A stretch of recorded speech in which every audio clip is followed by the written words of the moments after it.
You are eager to move and feel like an athlete again, but you're afraid to because you've been given misinformation, outdated recommendations, flat out lies, all the things that we like to call the nope. In this series, we will debunk the nope, transform it into hope, allowing you to reclaim your birthright of healthy and athletic. Don't forget to subscribe and share so that you and your friends are not missing out on any of this content. We want you to become a lifelong athlete. Hey Brandy, what's today's nope? I've been told that my squat depth is doo-doo, and if I don't go below 90 degrees, then it's a cheated rep and doesn't count. The hope is that squat depth, it matters on why you're choosing that particular range. This idea of getting below 90, know that it came because of judging for competitions. If there wasn't competitions to judge, the squat standard of getting below 90 would not exist. So we have to ask ourselves, if we're intuitively choosing a range to do the exercise in, does it make sense for that particular athlete? So let's say we have Brandy doing a partial range squat. Why would we choose to do a partial range or a half range? Well, maybe as she gets lower, her chest folds down, she gets mashed potatoed, so we're no longer targeting the muscle groups that we want to be targeting with the squat. Another reason might be that in the particular sport that she plays in, that she never has to squat below 90. Let's say that Brandy's a defensive back in football.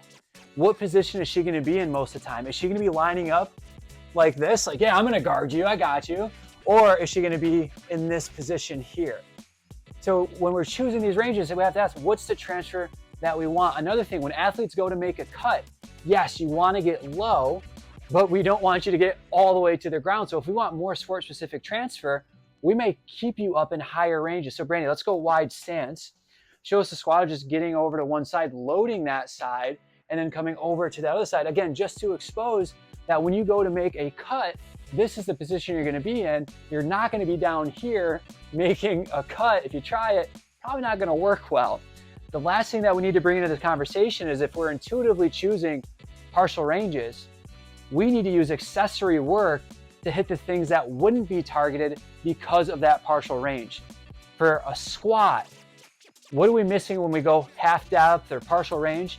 You're missing more adductor bias, and you're missing the sensory enrichment that you get with more hip flexion. So if we're choosing to go partial range with our squat, we now need to make sure that we're getting accessory work in to hit what would be getting hit if she was to go to a full depth squat. So how do we do that for a squat? Go ahead, Brandy, show us what this is going to be. One of our favorite exercises. We want to get the adductor, what she's going to be working on the top leg, because squatting is an adductor dominant movement. And then with her bottom leg, you can see we're driving into hip flexion. So she's giving that joint the sensory enrichment that it's looking for, that it would be lacking if we chose to do a half range squat. Great job, Brandy. Come on back up. Full depth squats. Yes, they're a great exercise. They're needed for competition. So your judge can say you get below 90, but you can intuitively choose to not go full depth based on the reasons that we shared in this video. It's time to turn that nope into hope and become the lifelong athlete that you're meant to be. We are here to empower you to get out of the nope, replace it with hope, and help you to reclaim your birthright of healthy and athletic. In this video, we busted some myths, updated your education, showed you some of our favorite movements, external loading, but at best, that's only half the equation. The other half is internal load, how we adapt to it. We don't just specialize in movement, but how we actually adapt to it to become lifelong athletes. We can't wait to coach you if you're interested, so head over to hopenotnope.org and we'll see you there.